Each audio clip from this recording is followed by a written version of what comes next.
தேடலின்றி தேங்கும் இந்த வாழ்வும் என்னவாகும்? நான் தேடி வந்த நீலகண்டனே,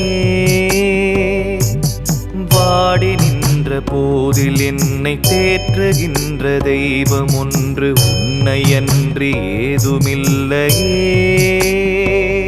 விதி காட்டிய வழியே மனம் போவது முறையே, கதி நீ என வரும் மானிடர் குறை தீர்ப்பதுன் கடனே.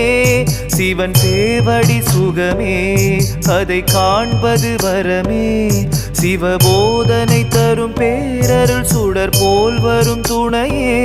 சிவனே சிவனே பொன் அம்பலத்தில் ஆடும் நாதனே.